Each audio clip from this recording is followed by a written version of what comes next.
pernikahan itu bukan cuma untuk sekarang, tapi kan untuk masa depan, termasuk untuk keturunannya. Pernasabahnya tuh harus jelas kan gitu tuh. Manusia itu dituntut suruh husnudon sama Allah, tapi keinginannya nggak terkabul, jadinya suudon. Gimana sih Allah? Semakin saya mengejar dunia, semakin dunia itu akan hilang. Tapi semakin kita itu biasa saja dengan dunia, dunia akan datang kepada kita.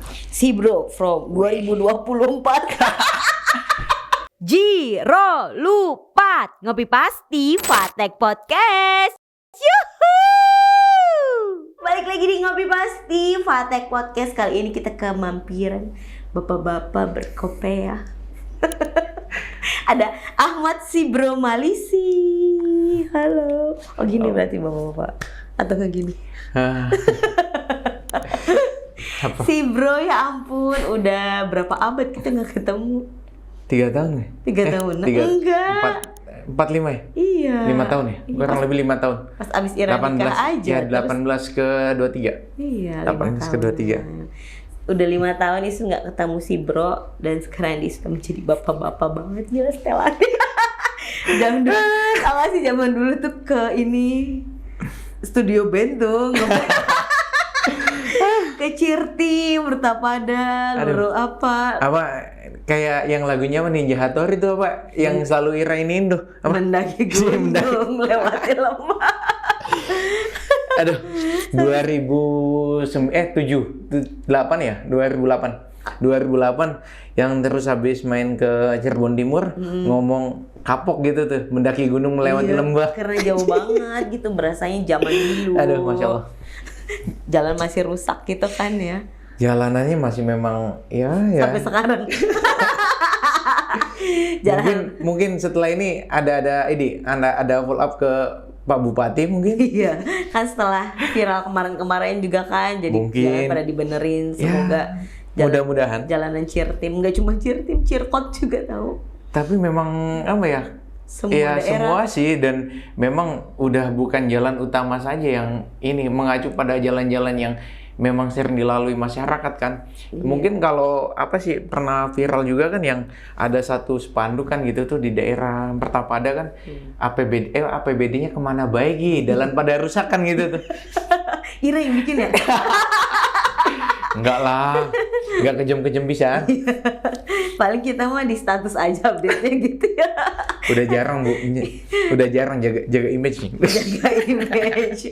Si bro nih yang Isun kenal dulu tuh kuliahnya di jurusan ekonomi. Terus kenapa tiba-tiba sekarang jadi penyuluh agama di salah satu KUA di Kabupaten Cirebon? Ceritain dulu gimana ceritanya. Jadi berbelok gitu. Coba ceritain profesi sekarang, disingkat aja lah. Semua akan menjawab pada waktunya sih ya. Semakin kita menjalani apa yang kita inginkan, mungkin ya, yang saya ambil dari pelajaran saya pribadi itu, apa yang saya inginkan, mungkin bukan jalannya kepada saya yang harus saya sekarang jalankan. Jadi kembali lagi kepada yang punya kuasa, Gusti Allah. Ketika saya menginginkan sesuatu ke Allah kayak gini, tapi Allah tuh malah mengasihi saya seperti ini, itu mungkin yang terbaiknya. Mungkin lebih intinya sih itu sih.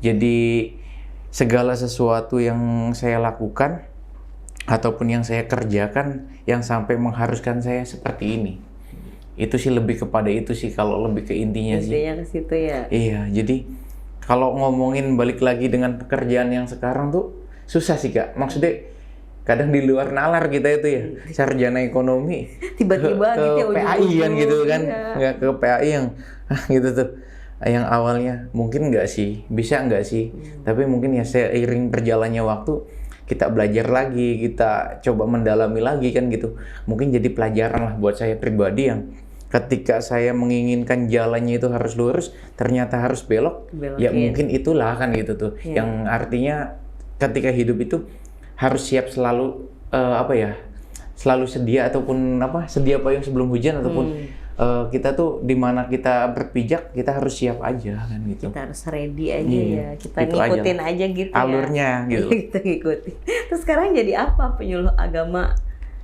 Penyuluh agama tuh ngapain gitu profesinya tuh, tugasnya ngapain, job desk-nya apa gitu? Secara garis besar sih kayak ngasih pemahaman-pemahaman agama ya, kan di tempat dimana kita ditempatkan ataupun dipekerjakan kan gitu. Kan kayak sekarang kan lebih peraturan Kementerian Agama gitu kan, kayak lebih dikenal kan Gus Yakut itu kan Gusmen kan gitu. Pak Menteri ataupun Gusmen itu kan menginginkan para penyuluh agama itu lebih berbaur ke masyarakat supaya lebih mengena. Kadang-kadang kan mohon maaf ya, banyak yang aliran-aliran yang menjadikan terorisme yang selalu mengatasnamakan agama Islam kan itu, padahal itu jelas salah dan tidak ada di agama Islam kan gitu. Jadi pemahaman-pemahaman salah, makanya di mana penyuluh agama itu dituntut lebih kepada memberikan ataupun membimbing, mengedukasi lah, membimbing masyarakat yang di mana kita ditempatkan untuk ini loh pemahamannya kan gitu kan. Islam itu rahmatan lil alamin gitu loh, bukan yang seperti ini seperti itu yang ya ajaran-ajaran sesat lah kan gitu tuh. Lebih kepada itu sih ya, maksudnya secara garis besarnya ya kan gitu. Jadi kalau penyuluh agama di KUA sendiri lebih ke bahas nikahnya gitu, agama atau gimana, atau menyeluruh gitu? Nah, kalau ngomongin masalah itu ya, itu kan keseluruhan itu namanya penyuluh agama ya, bukan kepada penghulu. Kalau penghulu kan babnya kan pernikahan, perceraian dan segala macam kan gitu. Nah, tapi kalau penyuluh agama artinya mencakup semuanya. Ya salah satunya pernikahan kan gitu tuh. Karena memang banyak orang yang masih, mohon maaf ya, masih awam tentang hukum-hukum pernikahan ataupun tentang masalah di mana itu mahram dan muhrim itu kan masih banyak kesalahpahaman kan gitu, pengertian antara mahram dan muhrim kan gitu. Mungkin mengedukasi supaya ketika setelah ataupun akan melaksanakan pernikahan, si catin itu ataupun calon pengantin itu sudah paham ranahnya antara pengertian mahram muhrim dan hukum-hukum pernikahan itu sudah sedikit ataupun bahkan mudah-mudahan paham lah dalam setelah kita penyuluhan lah kan gitu kan untuk bab-bab pernikahan. Jadi kalaupun kayak penyuluh itu memang ada bab untuk menjelaskan ataupun bimbingan pernikahan itu ada. Jadi tapi garis besarnya itu tidak hanya tentang pernikahan gitu tuh Bu. Berarti Ira kalau misalnya lagi nyuluh gitu, lagi penyuluhan gitu pas apa? Pas bimbingan gitu? Bimbingan pranikah gitu? Nah itu kalau masalah itu kan lebih kepada kita tuh kayak biasanya tuh penyuluh itu kan ditempatkan di satu KUA ya, itu kan kecamatan. Itu kan ada beberapa desa. Kita kan dibagi desa gitu tuh. Misalkan kan gitu kan, kita megang berapa desa. Nah itu kita penyuluh, kita datang langsung, terjun langsung ke masyarakat yang mengedukasi ataupun memberikan pemahaman-pemahaman baik agama, dari mulai pemahaman agama sampai babnya itu bab nikah juga, ataupun babnya bab kayak semacam artinya warisan apa segala macam kan gitu tuh. Namanya juga penyuluh agama kan gitu. Nah, kadang memang kalau secara garis besar kan job desk-nya kan seperti itu. Kalau itu kan kalau kayak bimbingan pernikahan ataupun apa kan itu memang tidak dalam ranahnya kita. Beda lagi. Cuman memang terkadang karena memang mungkin ada yang bagiannya itu sebagai penata pernikahan dan segala macamnya kan gitu kan, sedang berhalangan ataupun apa, bisa kita ditempatkan. Bahkan kalau memang ataupun penyuluh senior itu kan terkadang bisa mewakili penghulu ataupun karena sudah memahami tugas-tugas penghulu kan gitu tuh. Jadi ada mandat ataupun kepala KUA sebagai naib ataupun naib sebagai kepala KUA itu boleh mengasih izin kepada penyuluh karena memang mungkin jadwalnya bentrok semua, sedangkan penghulu sudah tidak ada lagi dan waktunya harus jam-jam jam yang sama, mau tidak mau ya penyuluh menjadi penghulu. Berarti kan tugas penyuluh agama tuh banyak ya sebenarnya bro. Cuma kan karena Ira di KUA juga biasanya kan pasti pada nanya-nanyanya tentang pernikahan gitu. Apa sih sebenarnya yang penting untuk calon pengantin tahu gitu tentang nikah tuh gimana gitu, hal-hal apa yang sangat penting-pentingnya gitu yang dan banyak orang belum tahu juga gitu sebenarnya. Kayaknya Isun juga belum tahu nih nanti nih, banyak hal yang belum diketahui kayak gitu. Nah itu kan kalau yang namanya ini kan pembahasannya bab nikah tuh. Yang namanya menikah itu kan mungkin kan secara gambarannya kan ada calon perempuan dan calon laki-lakinya kan gitu kan. Tapi kan tidak cukup sampai situ. Ada bab perwalian. ada walinya kan gitu kan. Dan perempuan itu wajib ada walinya. Bila mana tidak ada walinya itu kan tidak sah menikahnya. Makanya ya mohon maaf kan gitu, harus jelas bab perwaliannya itu. Yang sekarang jadi masalah kan kebanyakan itu menganggap remeh tentang masalah perwalian. Bahkan kadang tidak mengerti alur perwalian. Perwalian kan bapaknya itu kan, bapak kandungnya kan gitu kan. Bapak kandungnya, terus setelah bapak kandungnya, misalkan bapak kandungnya meninggal, siapanya kan gitu. Ada juga setelah bapaknya kan kakeknya, alurnya kan kakeknya. Mohon maaf, kadang-kadang memang terjadi tidak hubungannya tidak bagus, entah itu karena cerai ataupun apa. Memang bapaknya sudah meninggal, hubungan sama keluarga bapaknya jelek kan gitu. Mau tidak mau selagi masih ada kakeknya, mohon maaf ya kan gitu, harus itu tidak bisa digantikan kan gitu tuh. Itu secara garis besarnya kan itu kan tetap kan gitu tuh. Terkecuali kakaknya udah meninggal, ya sudah jatuhlah kepada kakaknya ataupun adiknya, itu pun yang sudah balik. Ataupun mohon maaf tidak ya semua wali itu yang harus harus sudah balik. Ada syaratnya juga. Nah, terus kan berakal. Yang bukan yang tertawa sendiri di jalan-jalan, apalagi udah tidak sah menjadi wali kalau sudah nggak pakai pakaian di jalan, itu udah nggak sah jadi wali kan gitu. Makanya kan harus berakal terus balik kan gitu tuh. Terutama kalau agama Islam pasti dong kan gitu kan, karena kan kalau pernikahan agama Islam masa walinya kan gitu kan, meskipun bapaknya kan gitu, kalau nggak beragama Islam kan nggak boleh jadi wali kan gitu tuh, jatuh walinya kepada wali hakim. Makanya itu urutannya kan bapak, kakak atau adik, terus yang terakhir kan paman atau uak kan gitu.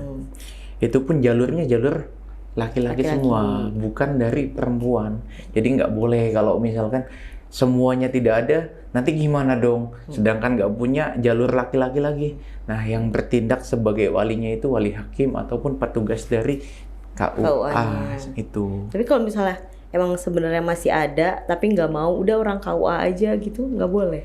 Ya ada pengecualian, di situ kan ada pasal-pasal yang membolehkan pergantian wali kan gitu. Itu pun tapi dengan ya itu kan tidak sembarangan Kak, makanya kan nggak semudah itu, karena kan berhubungannya kan untuk pernasaban kan gitu. Jadi ketika orang itu sah ataupun tidak kan nantinya kan ya bukan menikah itu jangan dibuat gampang. Nih saya ada wali, walaupun walinya itu bukan ini, yang penting kan perempuannya mau kan gitu ya. Yang penting ada perempuannya, ada laki-lakinya sama-sama mau. Nggak bisa kayak gitu, karena pernikahan itu bukan cuma untuk sekarang, tapi kan untuk masa depan, termasuk untuk keturunannya. Pernasabannya tuh harus jelas kan gitu tuh, tentang nasab-nasabnya kan gitu. Jadi ya mohon maaf ya, kadang-kadang sekarang kan fenomena sekarang ya, hamil di luar nikah itu kayaknya umum gitu loh. Biasa ya. Kayak umum kan gitu. MBA zaman dulu ya. Bahasa gampang, bahasa ininya MBA kan gitu. Married by Intent kan gitu. Itu kan padahal itu iya gitu. Ada yang mengatakan kan gitu. Itu kan yang penting kan saya menikahi dia kan gitu. Yang penting kan saya tanggung jawab. Emang dengan tanggung jawab itu masalah kelar kan gitu. Ya mungkin masalah hamilnya itu sebagai bapaknya siapa kelar, tapi kan sah tidaknya kan gitu kan. Ataupun nanti perwaliannya sebagaimananya kan gitu kan. Cuma memang Imam Syafi'i gitu kan, Imam Syafi'i itu memang membolehkan kan gitu kan, dengan pengecualian usia kehamilannya kan gitu kan. Nah itu tetap untuk KUA-nya kan wali si anak itu ketika misalkan mohon maaf ada seseorang lah kan gitu hamil di luar nikah lalu melahirkan anak perempuan, walinya itu kan jatuhnya wali hakim.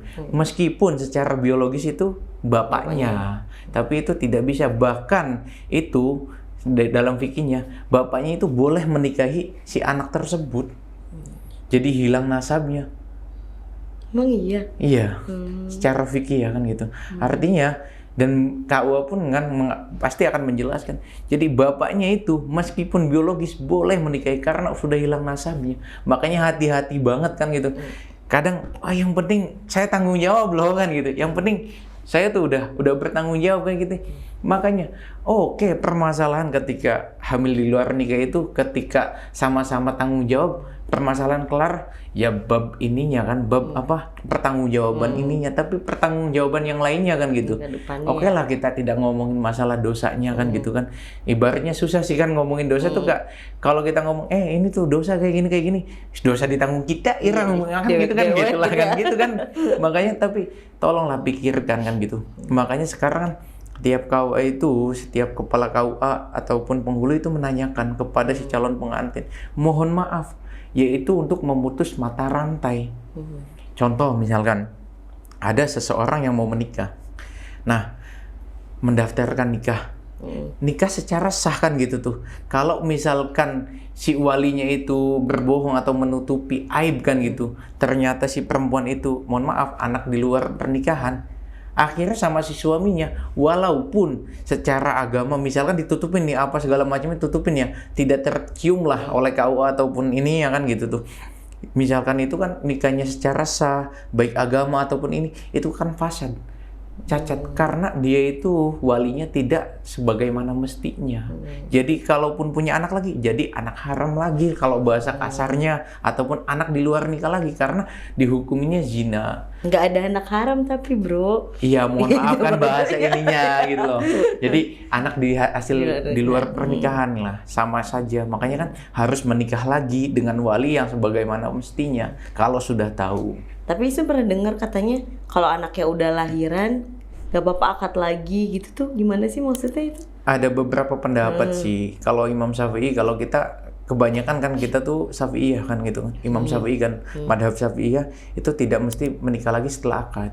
Jadi ketika bertanggung jawab, jika bila mana itu memang anaknya itu sudah tidak akad lagi, sah nikahnya, tidak ada masalah.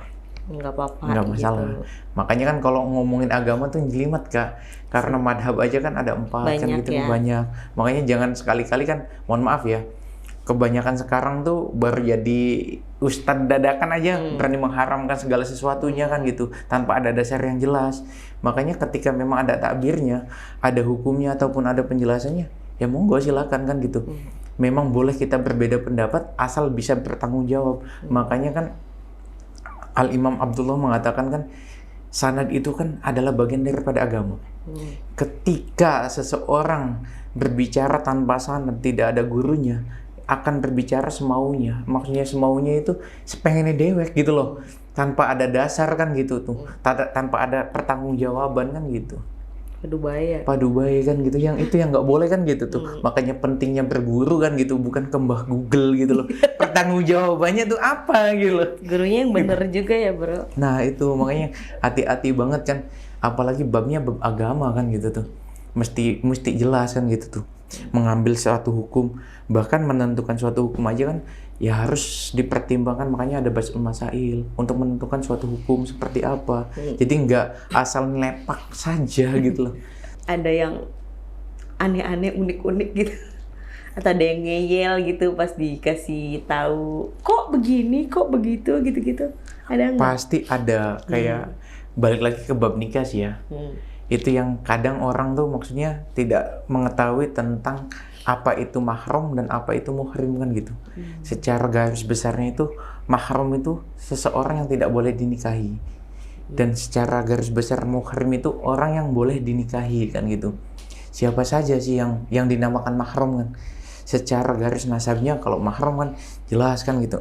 Ayah, ibu, adik, kakak, paman, bibi, itu kan mahram kan gitu.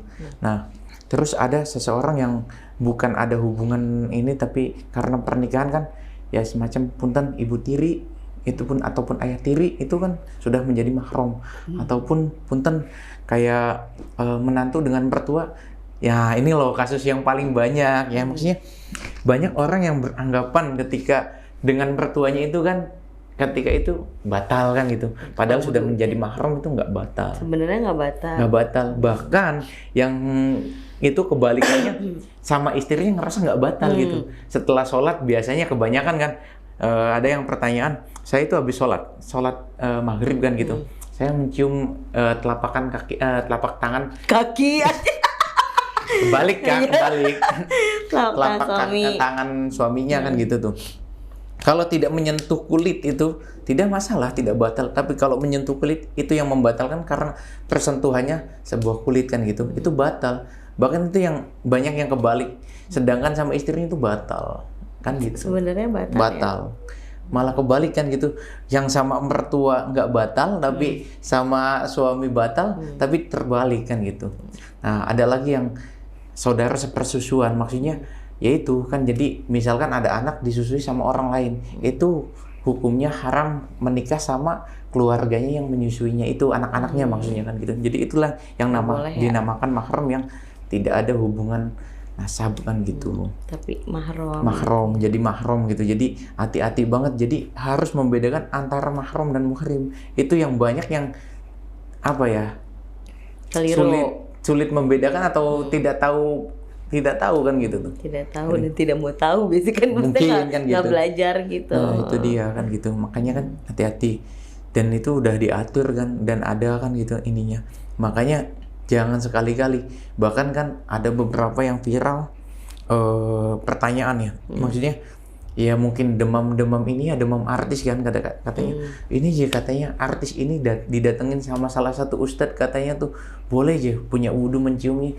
Ya boleh, tapi untuk melakukan sholat kebanyakan kita kan ya Imam Syafi'i itu batal gitu loh. Bukan nggak boleh, artinya ketika sudah sah menjadi suami ya boleh menciumi ataupun ini kan boleh kan gitu kan. Yang tidak boleh itu ya artinya yang dinamakan tidak bolehnya ketika mau sholat bareng ataupun berjamaah kan gitu tuh. Terus ya memegang tangannya saja pun sudah batal kan, ibaratnya bersentuhan kulit lah. Itu batal kan gitu. Harus wudhu lagi ya. Nah itu kan gitu. Itu gimana ya kok membolehkan? Ya saya tidak akan menyalahkan, tapi pun itu kalau misalkan sapinya jelas haram kan gitu, makanya jelas batal, jelas batalnya kan gitu. Makanya ada Al Imam Malik, makanya jangan sekali-kali mentafsirkan Al-Quran kan gitu kalau memang tidak punya ilmunya. Sama aja kita tuh beli tiket neraka kak.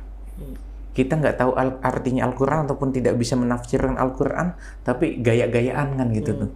Contohnya kayak masalah bab pernikahan dengan dia tuh mentafsirkan perwalian dengan ininya sendiri, sedangkan udah diatur Al-Qur'annya untuk bab pernikahan. Ya, nah, apalagi yang banyak terjadi kalau mentafsiran Al-Qur'an dengan semaunya itu masalah bab waris. Itu yang banyak terjadi. Karena apa?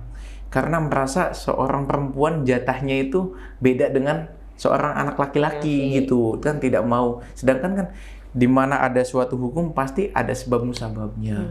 Itu jangan mentafsirkan. Sama aja kalau kata Al Imam Malik itu, ketika kita mentafsirkan Al-Quran dengan ideologi kita ataupun dengan pemikiran kita sendiri, itu sama aja kita tuh beli tiket neraka gitu. Jalur VIP.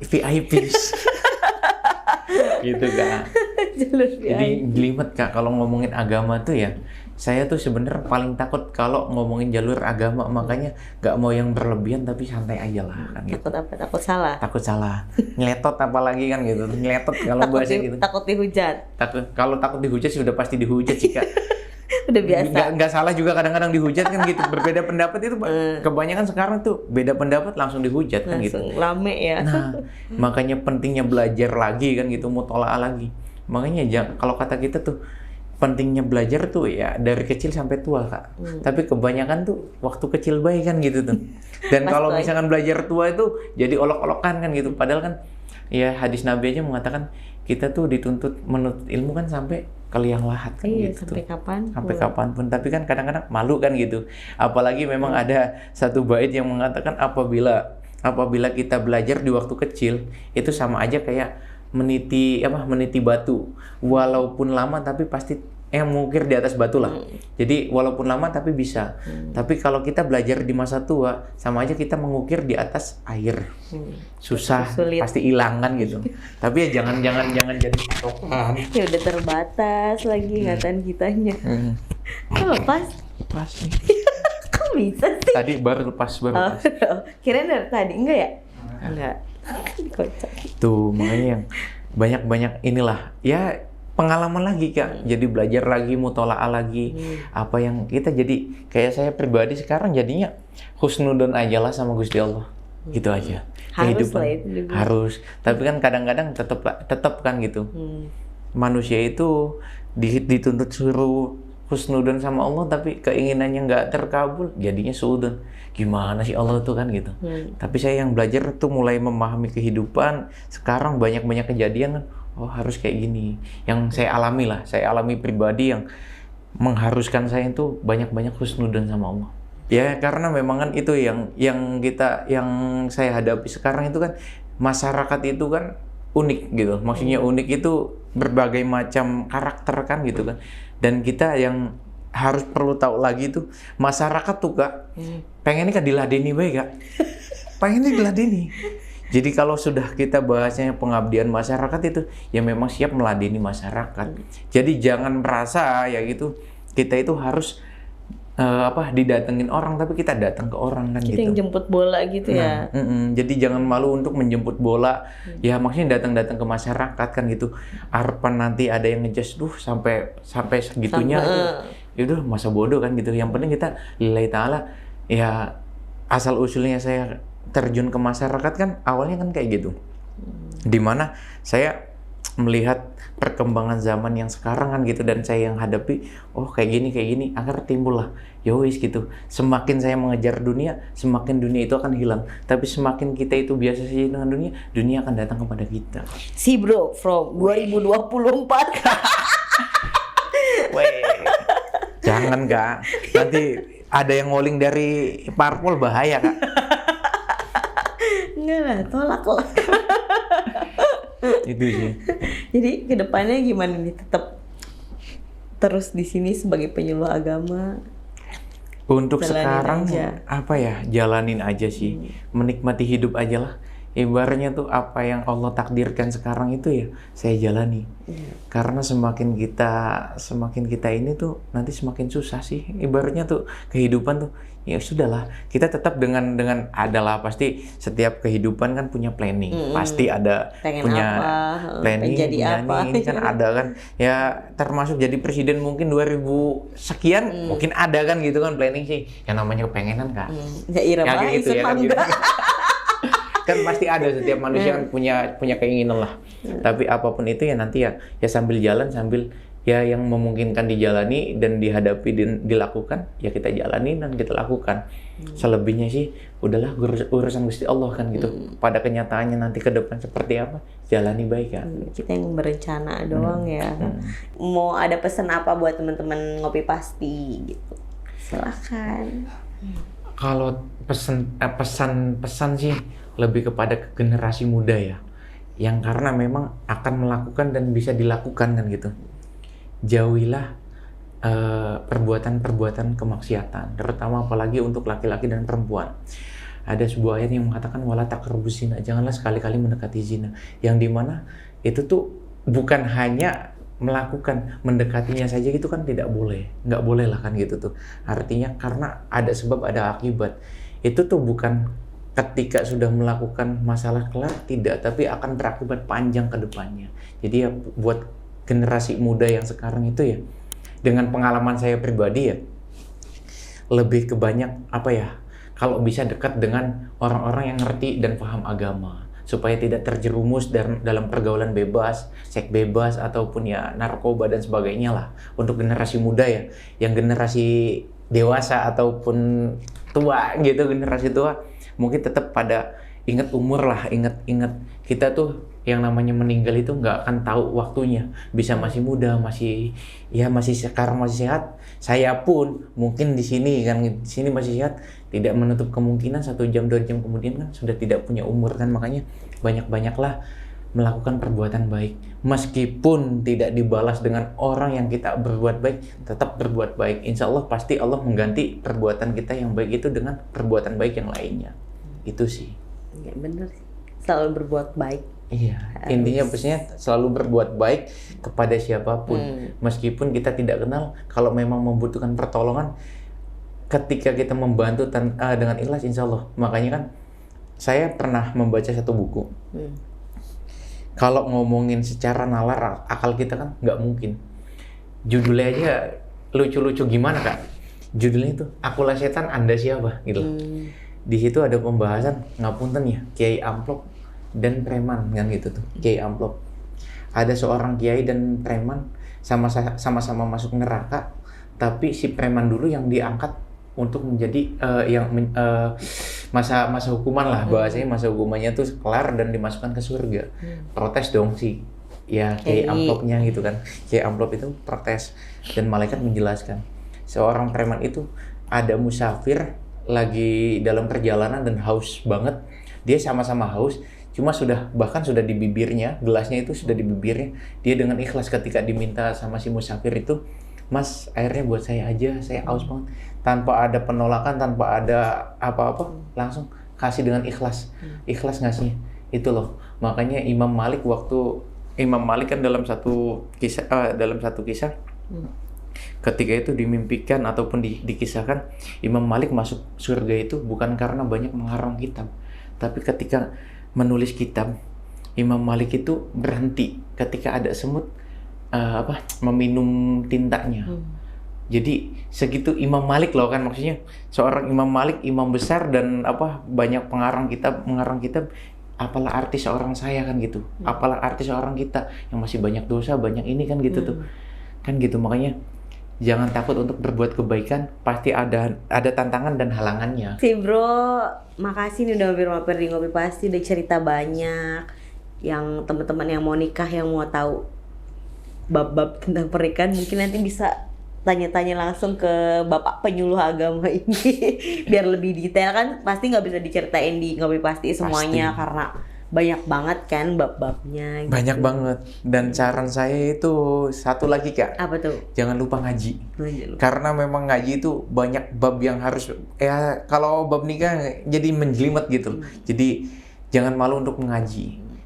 Yang itu karena musababnya perceraian karena nggak ngaji. Makanya kan ada nafako itu nanti, makanya tidak mungkin kan dijelaskan semuanya kan gitu kan. Jadi ada bab nafako itu seperti apa dan harusnya bagaimana. Bab mahar juga kan ada kan, tapi kan tidak mungkin. Saya mungkin di sini menjelaskan sebagaimana ininya aja lah, sebagiannya saja. Iya, sebagian besar, sebagian kecilnya aja. Ntar kalau mau nanya-nanya langsung ke si Bro, nomornya ntar dicantumin di bawah ini.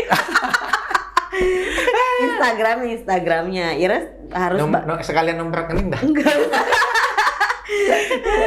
Itu kan mengharapkan imbalan kan? Kan namanya orang kalau bahasa santri itu kalau nggak ada satir tuh nggak enak Kak. Jadi kan kayak gitu. Makanya kali ada dermawan kan, jadi takutnya kan sebelum ditanya itu mengajukan diri Kak. Kan takutnya mau menanyakan, jadi kan nggak enak, jadi akhirnya kan inisiatif.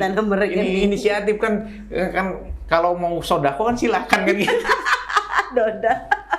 Enggak, bercanda, hanya pemanis saja. Intermezzo. Makasih ya Bro, sama-sama mampir. Sukses terus jadi Bapak penyuluh agamanya. Amin. Semakin jadi bapak-bapak. Iya. Bapak-bapak. Sekian Ngopi Pasti Fatek Podcast episode kali ini. Kita ketemu di episode selanjutnya. Dadah. Khas bapak-bapak.